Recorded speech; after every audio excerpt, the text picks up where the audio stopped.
Olá, sou Alexandre Barreiro e vou falar como montar uma rede de franquias de sucesso. Vou me apresentar primeiro, já tenho mais de 20 anos de profissionalismo na rede de franchising, são mais de 250 redes formatadas aqui no Brasil e algumas já pelo mundo. Eu também trabalho com algumas franquias que são associadas à Associação Brasileira de Franchising, nossa associação que regulamenta o franchising no Brasil e é onde também traz as boas práticas do franchising para todo mundo que gostaria de investir. O meu intuito de estar aqui e trabalhar com vocês sobre esse tema é poder tirar alguns mitos e também explicar qual a maneira mais certa de se fazer uma rede de franquias de sucesso. O primeiro ponto, você deve ter um negócio já há mais de 2 anos e esse negócio deve estar validado com indicadores bem claros e precisos de como será a sua operação. Um desses indicadores importantes é você ter o demonstrativo de resultados do exercício. Aquela planilha onde você vai ter todas as suas receitas, despesas, custos, custo da mercadoria vendida e assim você vai poder saber qual a sua lucratividade no final do exercício. Assim, você vai poder saber se seu negócio é replicável ou não. Essa ideia dessa palestra é poder desmistificar todas as questões como fazer uma rede de franquias. Principalmente, saber quais são os pontos importantes e se seu negócio é franqueável ou não. Um outro ponto importante é quando você achar a sua rentabilidade, que ela seja superior a 10%. Hoje, a economia do país gera em torno de 4%, 5%. Se você não tiver um negócio atraente que gere pelo menos o dobro de como anda a economia, dificilmente você vai conseguir estruturar a sua rede de franquias. A rede de franquias trata-se de um novo negócio. Você tem que entender que você já possui o seu negócio. Agora, uma rede de franquias é uma nova empresa, é um novo CNAE. CNAE, para quem não sabe, é o Código Nacional de Administração Econômica. E assim você vai conseguir saber exatamente a atividade que você vai exercer. Você não está falando do mesmo negócio, você está falando de um novo negócio. Uma rede de franquias contém novos profissionais especializados em franchising e que logo a gente vai conversar sobre como estruturar e quem são esses profissionais. Hoje é importante falarmos sobre o seu negócio e se ele é franqueável ou não. Vamos lá, vou dar algumas dicas para você. Além de você ter o demonstrativo de resultados e saber exatamente quanto é a rentabilidade do seu negócio no final de cada exercício, é importante que você tenha também um plano de negócios. Esse plano de negócios, geralmente gerencial, ele vai indicar quais são as melhores métricas e quais são os caminhos que você pode adotar dentro do seu próprio negócio. Lá você vai poder saber, por exemplo, o fluxo de pessoas que tem no seu negócio. Sim, é importante você saber, naquela unidade que você possui, quantas pessoas passam na frente do seu estabelecimento. Dessas pessoas que passam na frente do seu estabelecimento, quantas olham para o seu estabelecimento. Das que olham para o seu estabelecimento, quantas interagem com a fachada do seu estabelecimento. E das que interagem, quantas entram no seu estabelecimento. E das que entram, quantas compram. E o quanto compram. Esse exercício, se você conseguir dividir esses números, você vai ter exatamente um indicador importantíssimo. Esse indicador vai mostrar se um próximo ponto comercial que você tem em vista para ser uma operação própria ou até uma unidade franqueada tem potencial ou não para ser uma franquia. Por quê? Se você tem um primeiro ponto, nesse primeiro ponto vamos supor que você fature R$100 mil e passam 100 pessoas na frente desse ponto em determinado período marcado, 15 minutos, 1 hora, você vai ter que definir esse período estudando e analisando esses pontos no seu próprio estabelecimento. Com essas 100 pessoas, se você fatura R$100 mil, o próximo ponto comercial onde você for implantar um negócio, passar menos do que 100 pessoas, você tem aí um ponto de atenção a ser verificado. Provavelmente, esse ponto que passam menos pessoas vai faturar menos também. É lógico que a gente não pode simplesmente falar sobre número de pessoas, temos que também analisar classe econômica, faixa etária, poder aquisitivo, mas isso é uma segunda questão. A gente vai falar no final desse vídeo sobre esse assunto, como traçar perfis comportamentais e principalmente poder de consumo. Tá? Nesse momento, eu acho importante deixar claro que nós já temos 2 ferramentas, demonstrativo de resultado e também temos plano gerencial de negócios. O plano gerencial de negócios, além de contemplar o número de pessoas que passam no seu estabelecimento, seria muito importante também ter como o seu estabelecimento se comporta. Questão de iluminação, a questão de ar-condicionado, a questão de atendimento, Coloque lá todos os indicadores de performance que você acha necessário para o seu negócio. Coloque os pontos de atenção que o seu negócio tem que ser visto. Assim, você pode montar um checklist e validar toda essa operação. Depois que você fizer todos esses indicadores e tiver o controle sobre a sua operação, você tem que ficar atento a alguns detalhes simples, que muita gente erra. Primeiro, a sua marca já deve estar registrada no INPI. Não depositada, registrada. E principalmente, que ela não seja nominativa, e sim mista. Mista é aquela marca que contempla junto à sua logomarca. É o nome e a logomarca. Procure um instituto do INPI ou alguém especializado e habilitado para fazer sua patente. A patente tem que estar na classe certa e também na atividade certa. Verifique. Por quê? Levam-se geralmente 2 anos o período de depósito para que se possa se opor. E assim, você nesse período de maturação do seu negócio, você já pode registrar sua marca. Registrando sua marca, tendo mais de 2 anos e uma rentabilidade interessante, já são os primeiros pontos para se franquear o negócio. Atenção, não basta somente isso. Você tem que também estudar a questão da logística de fornecimento. Se você vai entregar insumos ou produtos ao seu franqueado. Caso não, não há problema. Se você for uma franquia de serviços, preste atenção no suporte que será dado ao franqueado. Não adianta você pegar e montar uma franquia em cada lado do Brasil. Você vai ter um custo altíssimo para controlar essas operações. Tem que se estruturar um mapeamento e um plano de expansão, mas a gente já vai falar sobre isso também. Agora é importante saber, temos a marca registrada, temos um demonstrativo de resultados onde existe rentabilidade e temos um plano de negócios que sabemos algumas informações sobre o nosso negócio. Principalmente, quantas pessoas passam, quantas compram, qual o ticket médio e quais são os pontos de atenção em cada operação que devem ser levados em consideração. Agora a gente vai falar um pouquinho sobre aspectos de franchising. Qual é a cultura de franchising? Já sabemos do seu negócio. Precisamos entender agora um pouco sobre o mercado de franquias. O mercado de franquias. Você tem grandes players, vamos citar alguns nomes. McDonald's, Boticário, Spoleto, Pão de Queijo, Habib's. Faça uma pergunta a seus amigos. Pergunte a todos o que gostam no McDonald's. E você vai ter uma surpresa. Todos vão responder a mesma coisa. Praticidade, velocidade, uniformidade, atendimento. Incrível! Ninguém vai falar um hambúrguer? Não. Eu já fiz esse teste com várias pessoas. Aliás, faço diariamente. O mais perto que eu já cheguei foi do molho. Do hambúrguer, nunca. Por que isso? Uma questão muito simples. Todos eles têm uma coisa em comum. Franchising. Não é o produto em si, é a metodologia. O Boticário hoje cobra por um perfume seu mais caro do que a própria Chanel. Chanel pagando importação. Sim, eu já fiz essa experiência. Vá até um Boticário e faça o mesmo. Você vai ver que ele custa 10 a 15% mais caro do que o próprio Chanel. Agora, se você quiser, pergunte a algum outro amigo seu se já comeu no Habib's. Ora, se come no Habib's com um produto com menos de R$1. Por quê? Franchising. Todo brasileiro chega na sua casa e agora, no horário nobre, assiste a televisão. Você vê a Casa do Pão de Queijo dentro da novela. Você vê todas essas marcas que eu acabei de citar nos comerciais de televisão. Também você vê Gol, Corsa, Palio, Uno, mas não vê Mercedes, Ferrari, Rolls-Royce anunciando nesse horário. Por quê? É o horário do povo brasileiro. É o horário que, nesse exato momento, todas as famílias se reúnem.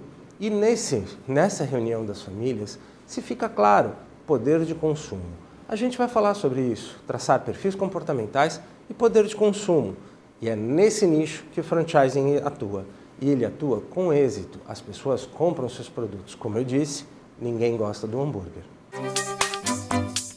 Nesse momento, a gente vai falar agora sobre os aspectos jurídicos do franchising.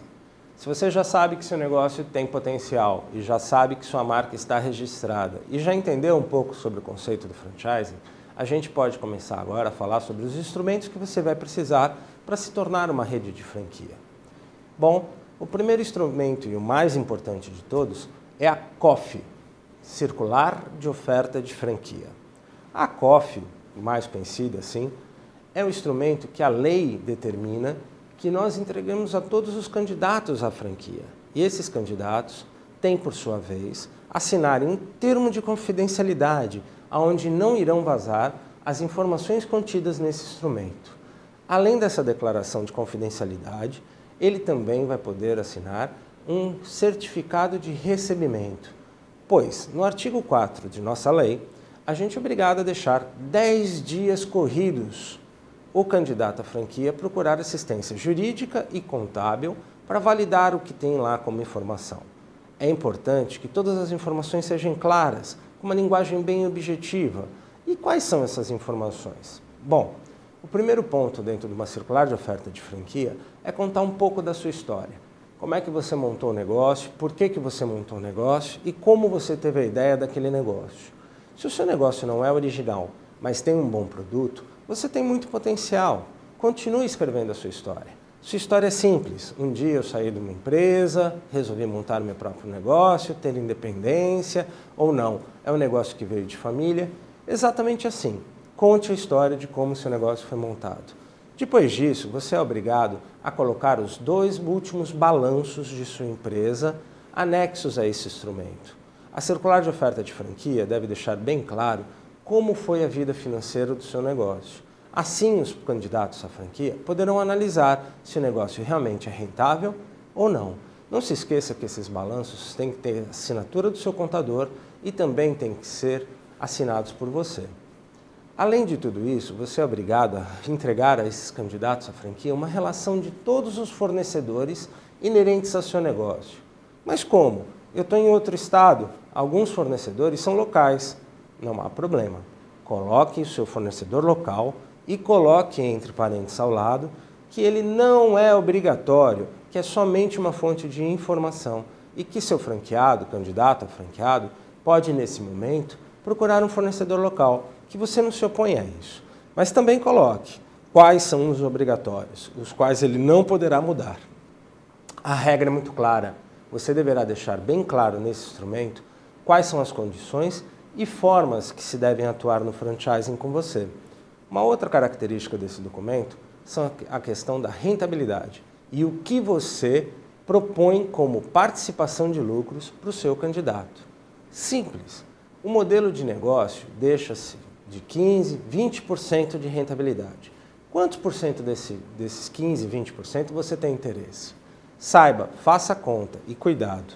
Quando você fala de um royalties de 5% sobre o faturamento bruto, teoricamente você já está pegando 20% do lucro líquido do seu franqueado, caso seja 20%.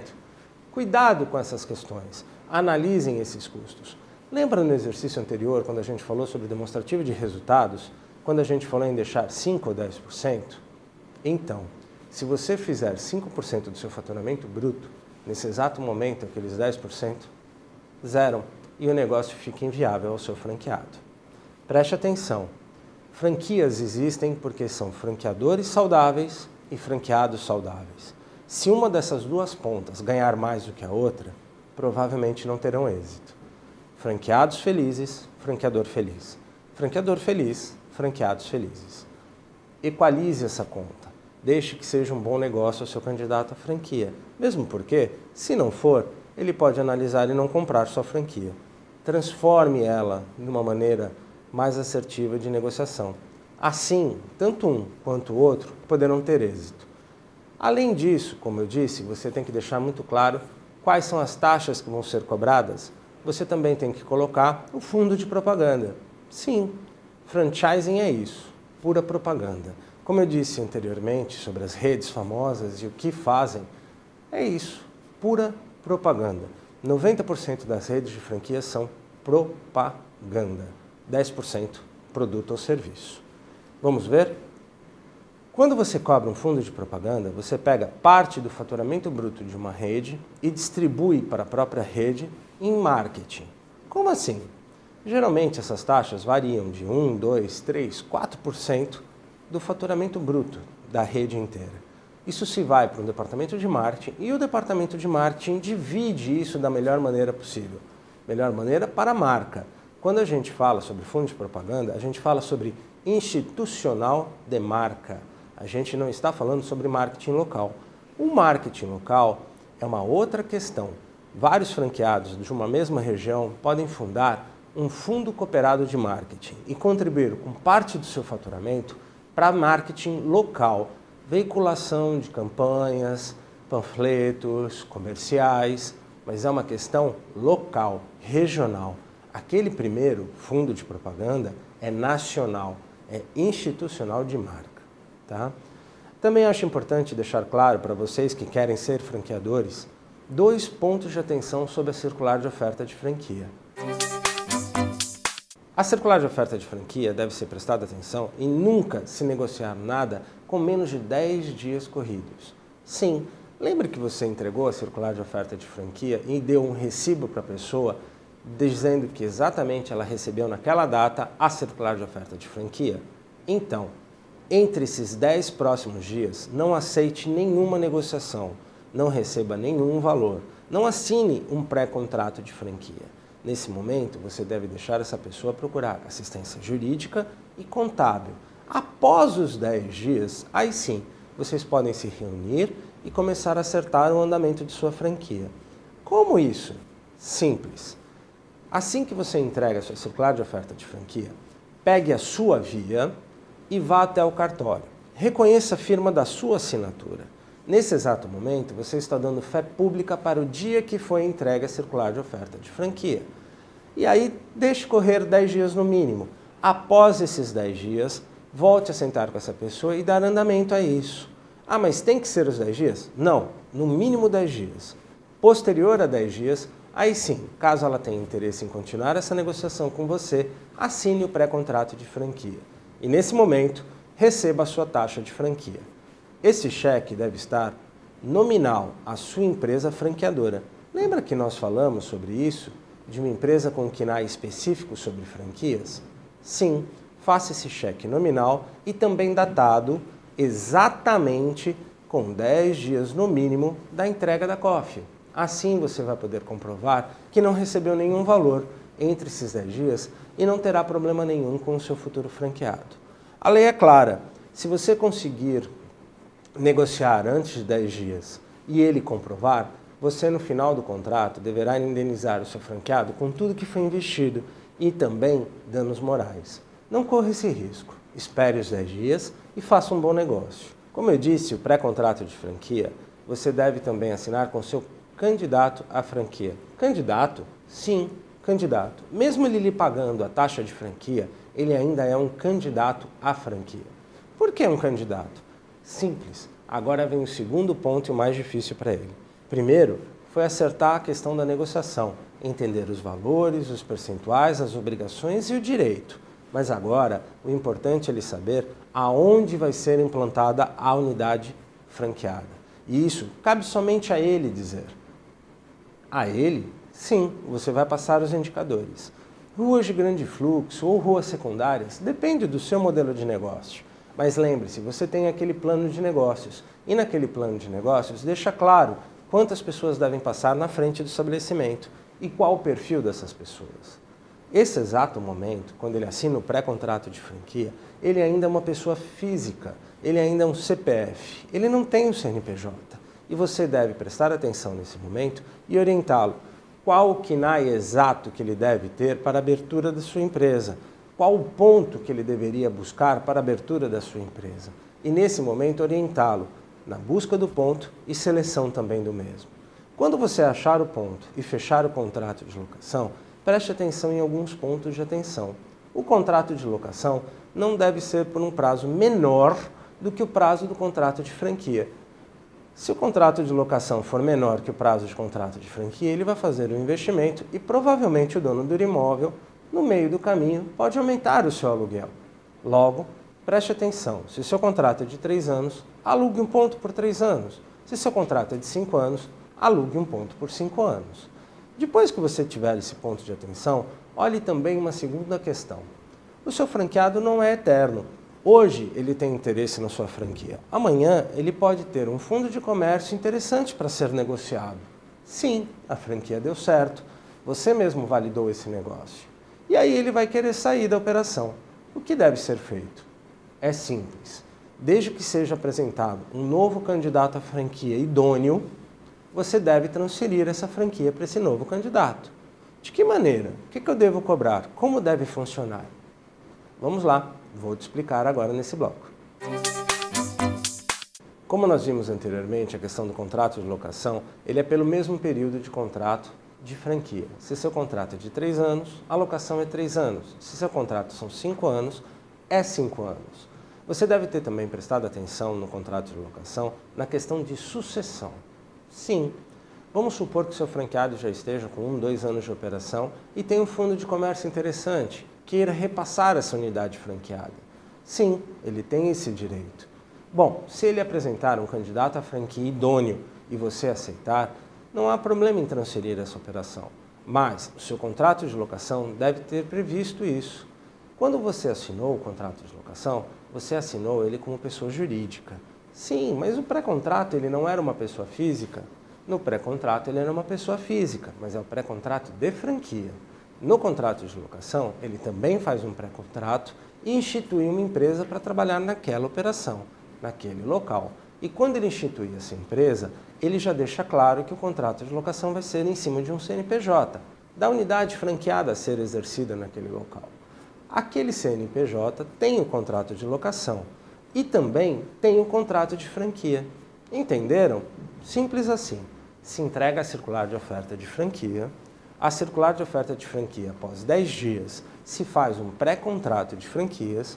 O pré-contrato de franquias é assinado pessoa física com a pessoa jurídica do franqueador e esta pessoa física vai procurar um ponto comercial. Neste ponto comercial, ele faz um contrato de locação pelo mesmo período do contrato de franquia e deixa claro para o dono do imóvel que vai ser feito sobre a pessoa jurídica a ser constituída naquele imóvel. E nessa troca, pela pessoa jurídica a ser constituída nesse imóvel, deve-se conter uma cláusula dizendo que se amanhã a empresa for cedida a terceiros, o proprietário daquele imóvel não se opõe na continuidade da locação. Sim, preveja isso em contrato para evitar problemas futuros. Preste atenção também com a questão do contrato de locação. Quando você fizer o contrato de locação, você deve deixar claro a questão da sucessão. Sim, a pessoa que comprar aquele negócio vai comprar uma pessoa jurídica. Logo, o proprietário do imóvel não deve se opor nessa transição desde que seja uma pessoa idônea que esteja adquirindo aquele CNPJ. Mesmo porque você também vai transferir o contrato de franquia àquela pessoa. Quando se vende a franquia, você deveria receber algo por isso? Com certeza. Vamos falar de algumas taxas. Por exemplo, taxa de franquia, aquela que se assina no pré-contrato de franquia. A taxa de franquia é nada mais, nada menos que o direito de exploração de uso da marca pelo período do contrato e a transferência inicial de know-how. Logo, a pessoa que está entrando e comprando a nova franquia não tem experiência e você deverá retreiná-lo. Treinar é importante?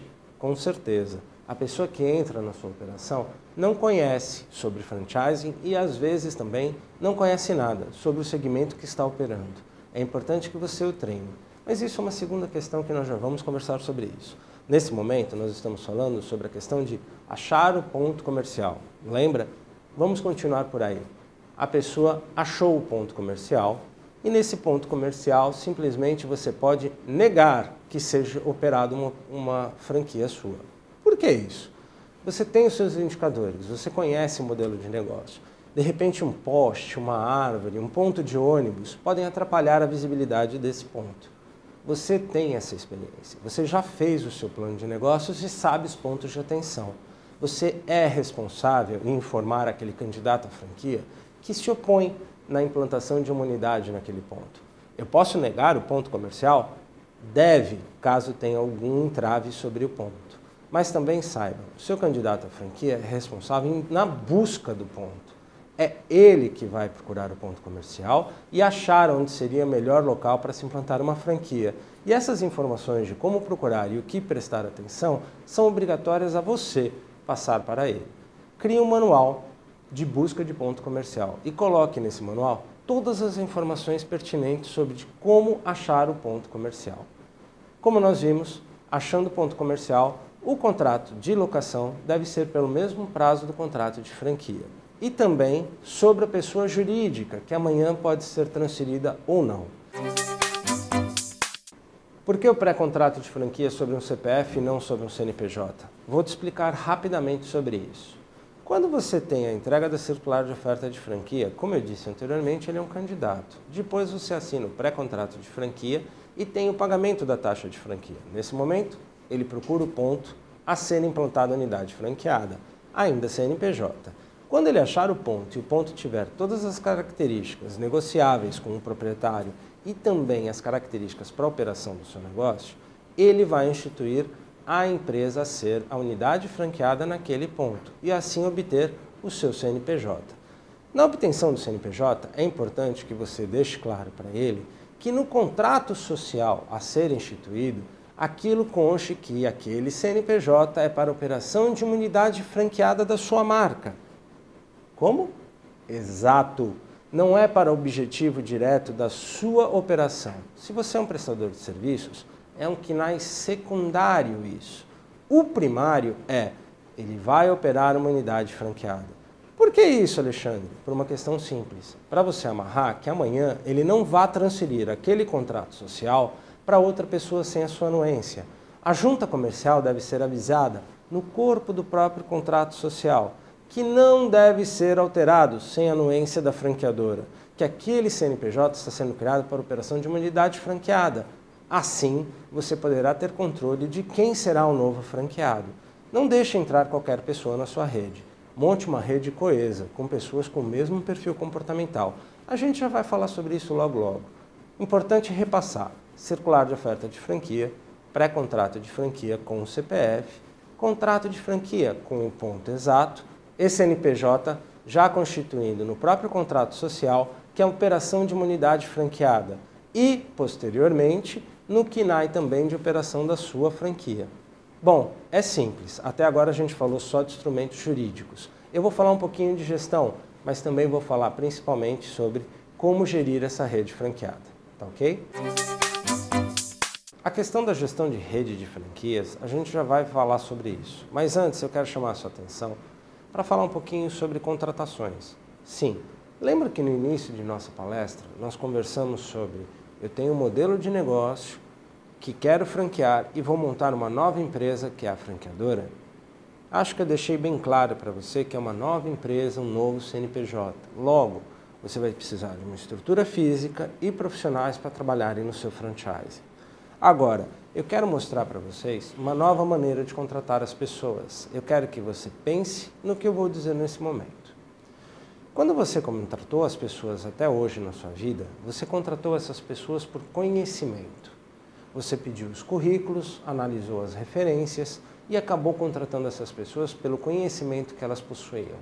Será que em algum momento você parou para analisar que você contrata por conhecimento e demite por comportamento? Ora, é por comportamento. O profissional que você contratou não desaprendeu no caminho desses anos com você. Ele simplesmente não teve o comportamento que você esperava. Logo, se você contrata por conhecimento e demite por comportamento, por que você não contrata a pessoa que tem um comportamento adequado para o negócio e ministra o conhecimento que ela precisa? Parece ser mais lógico. Vamos exemplificar isso.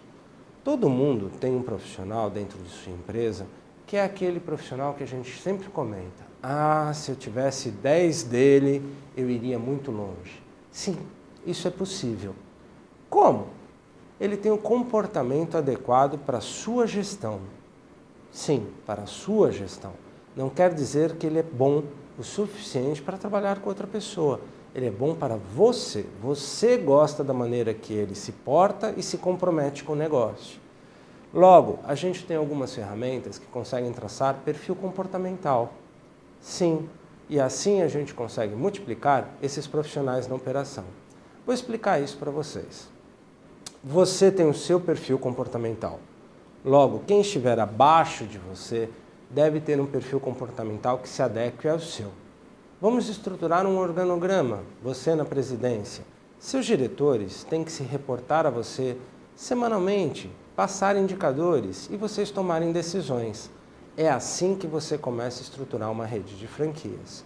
Esses diretores têm que ter um perfil comportamental que se adeque ao seu. Vamos supor que você tem uma mania de mandar e-mails de madrugada com um segundo horário ou um segundo turno. Sim, eles não podem achar ruim desse tipo de perfil. Eles se adequam a você, eles têm o mesmo ponto de comprometimento que você. E é assim que dá certo a sua rede. Como se traça um perfil comportamental? Para traçar um perfil comportamental é muito fácil. Você tem características muito claras sobre as pessoas. Isso tudo que eu estou falando é uma ciência com mais de 100 anos. Marston inventou isso, que se chama DISC, que é as definições de dominância, influência, estabilidade e conformidade. Isso tudo é visto dentro dos manuais e trabalhos feitos por Marston. Marston foi o primeiro delegado do FBI formado em psicologia. Em 1908, ele começou a estudar a psique humana. Quando todos os psicólogos estudavam as patologias, ele estudava as pessoas vulgo normais. Ele fez uma amostragem com 10 mil pessoas e começou a ver que cada pessoa reagia de uma maneira diferente a um estímulo. Quando ele falava fogo, algumas corriam, outras tentavam uma ação, outras choravam. Quando ele falava amor, algumas se emocionavam, outras eram indiferentes. E assim ele foi traçando os perfis comportamentais. Disso saíram 41 classes distintas por pessoa. E também ele começou a ver que 4 delas encontram-se em todas as pessoas. Como eu disse anteriormente, dominância, influência, estabilidade e conformidade. Ele criou uma regra onde ele consegue ver de 0 a 100 pontos qual a dominância de uma pessoa. Vamos supor que uma pessoa de alta dominância, acima de determinado número de pontos, quase 100 vamos dizer. Quem é essa pessoa? É uma pessoa que não se importa com o meio, ela quer chegar a um objetivo. A maneira que ela vai chegar a esse objetivo não importa, ela é uma pessoa de alta dominância. Adolf Hitler, não importa o meio, ele simplesmente queria chegar ao objetivo. Se isso é certo ou errado, é uma pessoa de alta dominância, você não consegue mudar o ser humano. A pessoa de baixa dominância, o oposto a isso, são aquelas pessoas que não estão preocupadas com objetivos, são aquelas pessoas que estão preocupadas em viver, não estão nem aí, é uma meta, é um objetivo, não me importa, não faz diferença para mim. São pessoas de baixa dominância. Pessoas de alta influência geralmente são pessoas que trabalham em meios de comunicação, são pessoas que também movimentam massas ou políticos, são pessoas que na sua característica, com a sua alta influência, não se preocupam com o fazer, eles simplesmente são bons oradores, eles têm influência de massas. Pessoas de baixa influência são aquelas pessoas mais tímidas, introvertidas, que não se preocupam muito com sua aparência ou com o que é dito. Elas gostam de ficar introspectivas. Pessoas de alta estabilidade são aquelas pessoas que conseguem ler pessoas. São aqueles colegas de trabalho que olham para você e falam: hoje você não está bem, o que você tem? Sem você ter dito nada. Essas são pessoas de alta sensibilidade. Como nós dissemos, estabilidade. São pessoas que leem pessoas, são pessoas que se preocupam com o ambiente, são pessoas que se preocupam com pessoas. Pessoas de baixa estabilidade são pessoas que geralmente acham que pessoas são números, não ligam para pessoas. Morreu um funcionário da plataforma 2 de petróleo, era o funcionário 4.333, mande outro. Eles não ligam para o ser humano, são pessoas de baixa estabilidade. Pessoas de alta conformidade são pessoas que ligam para regras, padrões, objetivos. Aonde está escrito, o que está escrito, está na regra, foi descrito esse processo. Eles têm essa característica em comum. Agora, pessoas de baixa conformidade não gostam de regras, não gostam de padrões. Aliás, são pessoas extremamente criativas, são pessoas que geralmente trabalham com marketing ou publicidade. Regras não fazem parte do seu habitat. Você traçando esses perfis, dominância, influência, estabilidade e conformidade, e sabendo exatamente quanto cada pessoa tem, você consegue replicar perfis comportamentais. Temos uma ferramenta que mede exatamente isso: dominância, influência, estabilidade e conformidade. Pegamos um colaborador seu, aquele que você disse que adoraria ter 10, por exemplo, medimos quanto ele tem de cada fator. Fatores são números. Ele tem 70% de dominância, 80% de influência, 20% de estabilidade, 40% de conformidade. E temos esse indicador. Tendo esse indicador, a gente consegue saber se a próxima pessoa a ser selecionada possui ou não essas características em comum com essa pessoa. Estamos falando de comportamento, ok?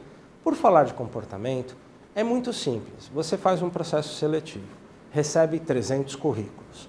Se você gastar 10 minutos para analisar cada currículo, olha, desculpe, você acabou de perder 3.000 minutos de sua vida. Com essa ferramenta, a gente consegue analisar esses currículos automaticamente. Em 15 segundos, você já tem uma resposta de quem é o melhor comportamento desses 300 candidatos.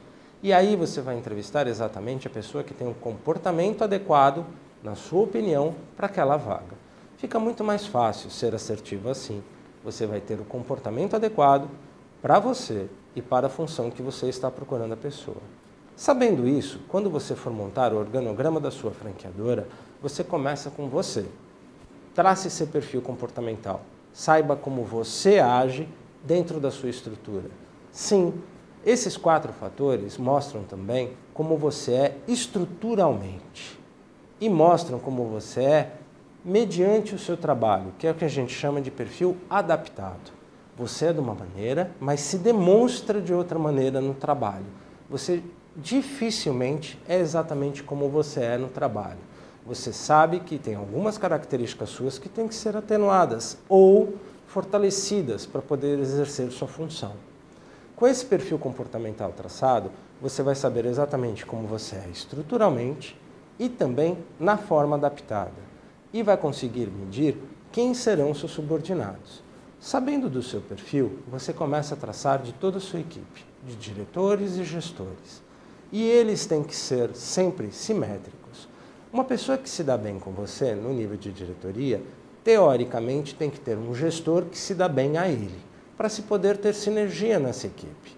E esse gestor tem que ter uma equipe liderada que também tem um perfil muito parecido com o dele. Não adianta botar uma pessoa de alta dominância para liderar uma pessoa de baixa dominância, porque os objetivos são distintos. Logo, se você traça esses fatores e a sua equipe é coesa, a chance de êxito é muito maior. Depois que se traça esses perfis, você consegue saber qual é a equipe que vai trabalhar na franqueadora e estão alinhadas também com o seu plano de expansão e você consegue fazer uma gestão adequada de sua rede, você terá muito mais êxito.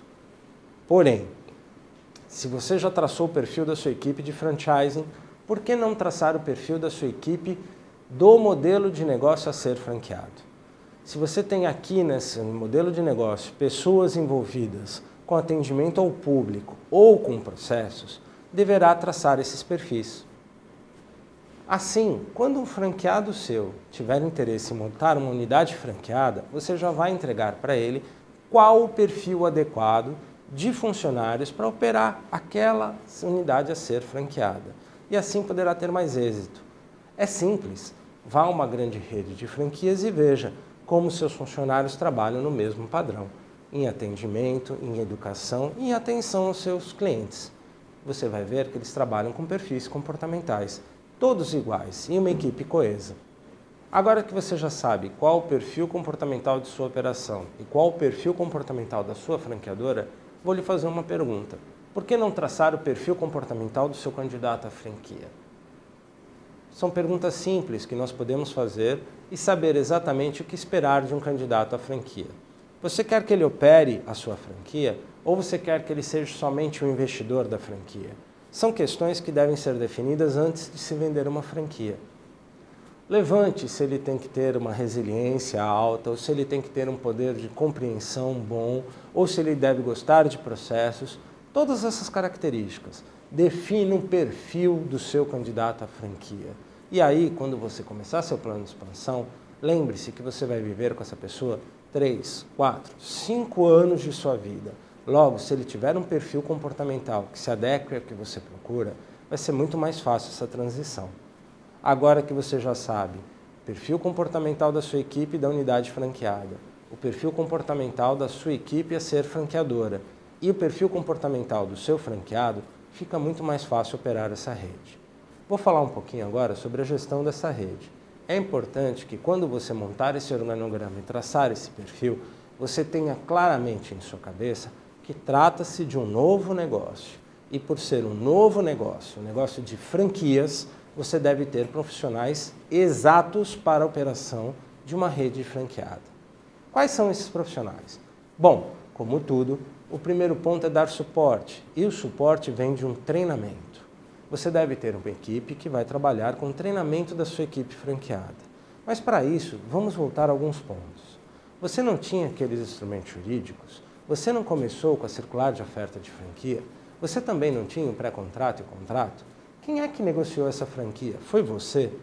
Na sua franqueadora, tudo começa com a expansão. E a expansão é um profissional exatamente da área de venda de franquias. Você não pode pegar um profissional de outra área e querer que ele negocie uma unidade franqueada. Se você vende roupa, acessório, comida e acha que um bom vendedor seu tem capacidade de vender uma franquia, isso é um erro. Quem vai vender a sua franquia é um profissional que vai falar mais da área financeira e estatística do negócio do que do produto em si. Você está vendendo um investimento. Procure um profissional de expansão de franquias. Ele vai falar sobre território, ele vai falar sobre legislação, ele vai falar sobre investimentos, ele vai falar sobre retorno de investimentos, ele vai falar sobre várias coisas que não são a sua operação. Quem compra uma franquia compra um negócio, não compra um produto, e sim um negócio. E como negócio, tem um profissional de venda de negócios. Esse profissional geralmente é formado em administração ou economia. Existem vários profissionais, mas os profissionais que têm êxito na área de expansão são focados em resultado e deixar claramente quais são as obrigações e direitos de uma unidade franqueada. Depois que você monta a sua área de expansão, me parece lógico que você tenha o suporte à sua rede, que é o treinamento. Esse suporte de treinamento começa quando você pega um franqueado e sua equipe e treina com os padrões daquele objetivo que você começou. Aquela operação sua que você viu que tinha capacidade de ser franqueada. Pegue, estude a sua operação e transfira esse know-how para o seu candidato à franquia. Nesse momento, ele e sua equipe vão absorver todo o DNA da sua empresa. Depois que você ministra o treinamento, não basta somente ensinar, você tem que também validar esse treinamento. E aí começa o franchise. Você precisa de um consultor de campo.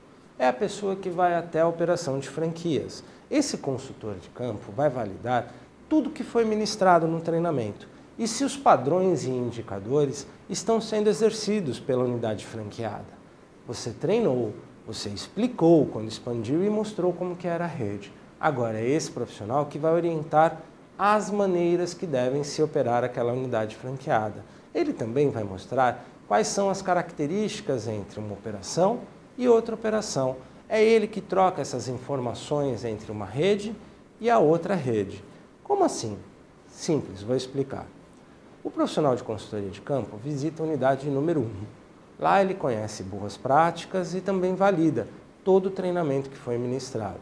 Depois ele visita a unidade 2, a 3, a 4 e começa a ver que tem a mesma metodologia de ensino, o mesmo trabalho sendo replicado. Mas um ou outro deu uma característica pessoal para uma maneira de gerir o negócio. E essa característica está impactando no faturamento.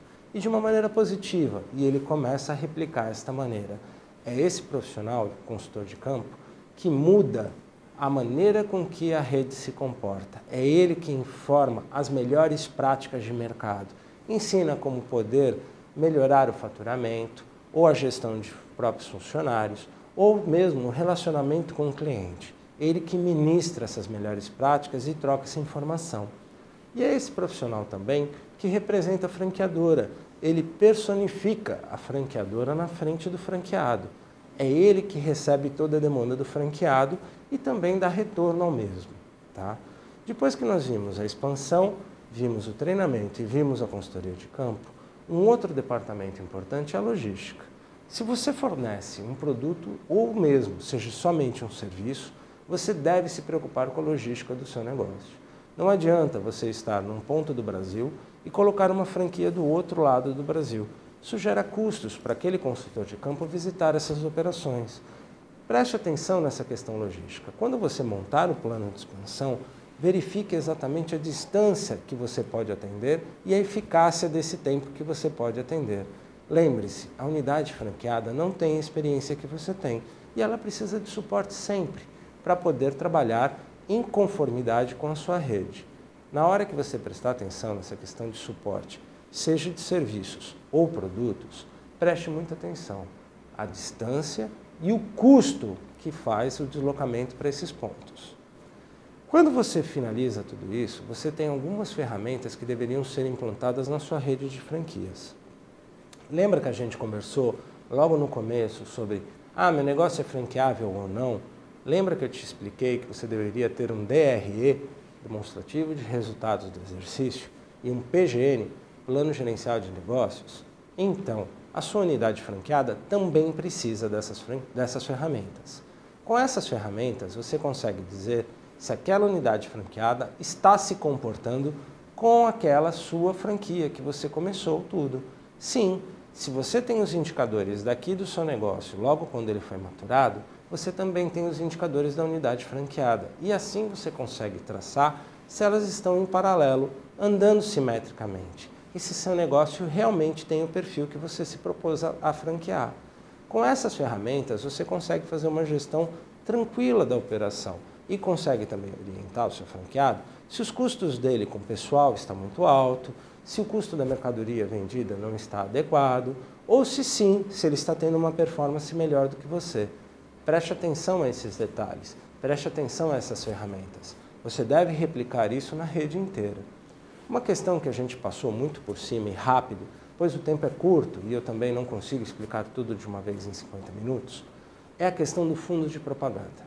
Lembra? 2, 3, 4% do faturamento em propaganda? Lembra? Redes de franquias são propaganda em 90% do seu negócio? Esse fundo de propaganda não é um dinheiro seu. Ele é um dinheiro do grupo franqueado. Você somente faz a gestão desse dinheiro. Lembre-se de fazer um extrato desse fundo de propaganda. E todas as despesas que você usar com o dinheiro desse fundo de propaganda, coloque nesse extrato. Mas lembre-se, todas elas devem ter nota fiscal.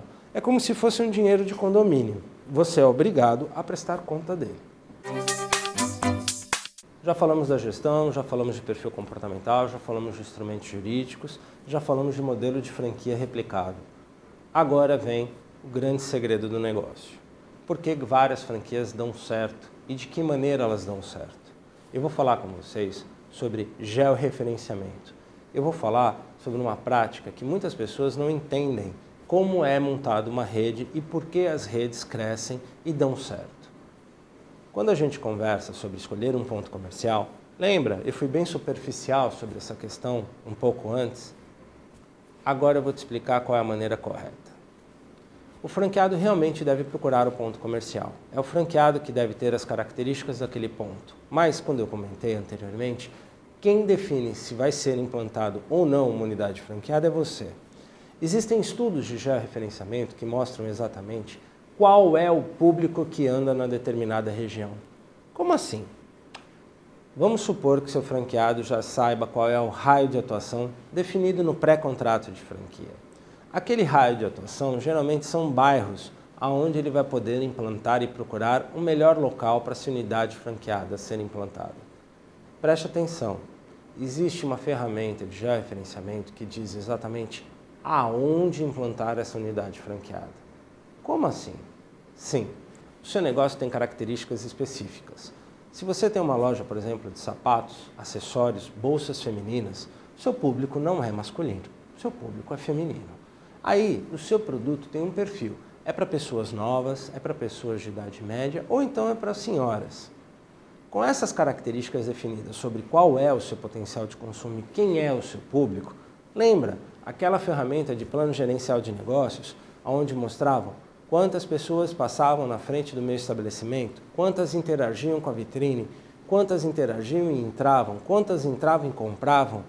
Você também sabia quanto elas compravam? Seria importante você perguntar qual a idade dessas pessoas, qual o poder aquisitivo dessas pessoas e também saber o que essas pessoas procuram e quanto elas se deslocam para poder comprar o seu produto. Com esses números, a gente consegue saber exatamente aonde estas pessoas frequentam, qual é o perfil de comportamento de consumo dessas pessoas. Me parece lógico, se você sabe que numa determinada avenida passam maior número de mulheres, no caso de calçados, acessórios e bolsas, na esquina do que no meio do quarteirão, que você monte sua loja numa esquina. Se você montar a loja por uma questão de custos no meio do quarteirão e um concorrente seu do mesmo setor montar na esquina, com certeza você vai sofrer com isso. Com o estudo de georreferenciamento, nós sabemos exatamente qual o poder de consumo de cada região. Tudo começa com o município. No município, nós sabemos quantas pessoas moram em áreas rurais ou urbanas, qual o perfil de idade dessas pessoas, de 0 a 10, de 10 a 20, 20 a 30 e assim por diante. Qual o poder de consumo, se ele é um classe A, B, C, D. E também se eles estudam em escolas particulares ou públicas, se aquela cidade ou aquele município é focado em indústria, ou mineração, ou funcionalismo público, quantos bancos, quantas universidades, todos esses tipos de informação nós temos para saber o mapeamento exato de cada município. Bom, com essa ferramenta na mão, eu gostaria de repassar algumas questões. Você já tem um modelo de negócio a ser franqueado. Você já possui também um conceito sobre franquia. Já entendeu que seu negócio é o seu negócio e a franqueadora é uma nova empresa. Você já viu os instrumentos jurídicos a serem utilizados. Circular de oferta de franquia, pré-contrato de franquia e o contrato de franquia. Você também entendeu que existem ferramentas importantes na gestão de uma rede, como o demonstrativo de resultados e também o plano gerencial de negócios. Você já entendeu que nós conseguimos traçar perfis comportamentais, tanto da sua operação a ser franqueada, como da sua franqueadora e do seu candidato a ser franqueado. Agora, só resta saber exatamente aonde implantar a unidade franqueada. Com essa ferramenta de georreferenciamento, a gente pode ser extremamente assertivo. Se você tem um produto de adolescentes ou jovens ou crianças, você deve procurar municípios e cidades com baixa idade. Se a sua faixa etária vai até 10 anos de idade, qual é o perfil de consumo? Seu negócio é um buffet infantil? É um buffet caro ou um buffet de classe média ou um buffet bem comunitário, bem simples? É isso. Você consegue implantar a unidade franqueada sendo mais assertivo e não correndo riscos com o dinheiro do seu candidato à franquia. Use as ferramentas, tanto de perfil comportamental como de georreferenciamento para traçar um mapeamento de todo o país. Se você vai crescer como franquia, lembre-se, um contrato geralmente tem de 3, 4, 5 anos de franquia. Geralmente, esses contratos se renovam e você deve cobrar novamente a taxa de franquia. Saiba que as fontes de receita desses contratos são a taxa de franquia e os royalties. O fundo de propaganda simplesmente é uma gestão que você vai fazer de um dinheiro a ser investido para a própria rede. Preste conta do fundo de propaganda, pelo menos uma vez por ano. Bom, com essas informações você sabe estruturar uma rede de sucesso. Lembre-se, faça toda a sua lição de casa. Procure uma consultoria habilitada. Essas ferramentas você vai encontrar disponíveis no nosso site. Aqui embaixo vocês vão poder achar mais informações sobre todas elas. Procure uma consultoria especializada. Tenha sucesso. Bom franchise para vocês.